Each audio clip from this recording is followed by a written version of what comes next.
Benedict, naibalik na ba ang supply ng kuryente at linya ng komunikasyon dyan sa Aurora? Magandang gabi, Monica. Hanggang sa mga oras na ito ay hindi pa naibabalik sa normal yung supply ng kuryente sa malaking bahagi ng lalawigan. At ang ilan nating mga kababayan ay kung hindi solar power ay umaasa na lamang sa generator set para magkaroon sila ng supply ng kuryente. At maging ang mga signal sa telco dito sa buong lalawigan ng Aurora ay kung hindi man unstable ay talagang walang signal yung mga cell site dito sa lalawigan.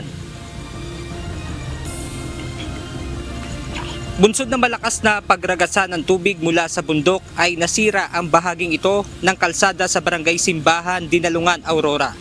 Kaya naman hindi na muna makakapasok ang mga kababayan natin na papunta sa Dinalungan Town proper. Isolated din maging ang mga kasunod na bayan ng Kasiguran at Dilasag kung kaya't pahirapan ang paghahatid ng tulong.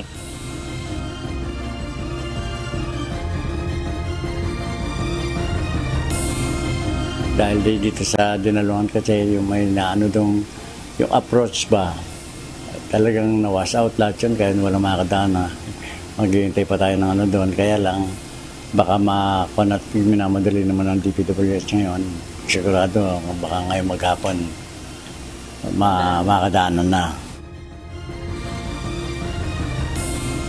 Sa tala ng Aurora Provincial Government, ay nasa 320.6 million pesos ang tinatayang halaga ng nasirang infrastruktura habang 41.3 million pesos naman ang pinsala sa agrikultura.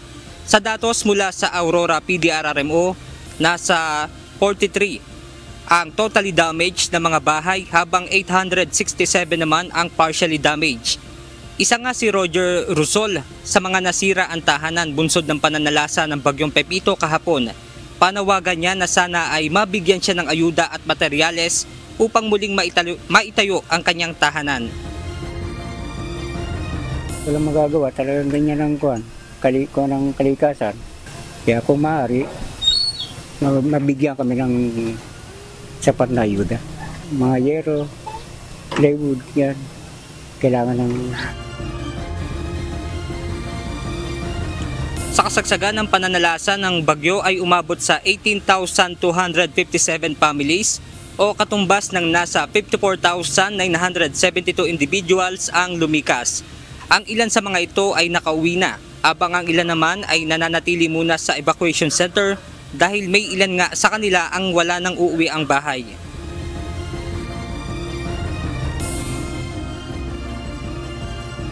Importante, walang namatay. Napakahalaga yan. At lahat naman ng mga tao, tumatalima naman. Kaya mas maganda.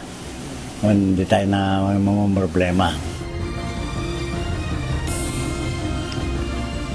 Monica, ang lalawigan ng Aurora ay wala na ngang umiiral na tropical cyclone with signal na dala nitong super typhoon Pepito kahapon. At bukas susubukan natin na marating yung kalsada na nasira dito sa Kasiguran, Baler Road. At yan muna ang ating update mula sa Baler, Aurora. Balik sa iyan, Monica. Oo, Benedict, kasi yung ito bang kalsada sa Dinalungan, totally unpassable ba to, Benedict? Kasi sabi mo, ito lang yung daan papunta doon sa tatlong isolated na lugar. So, papaano yung sitwasyon doon sa tatlong yon? May balita na ba ang LGU? Monica, isa pa nga yan sa nagpapahirap sa provincial government ng Aurora dahil ang apektado yung komunikasyon ay wala silang contact doon. Pero sa nakalap ding impormasyon ay tinatambakan na nga kanina yun ngang niragasa na tubig na kalsada. Papasok, ito lamang kasi yung talagang papasok doon nga sa Dinalungan at papunta rin ng Kasiguran at Dilasag. Monica. Alright, maraming salamat, Benedict Samson, live mula sa Baler, Aurora.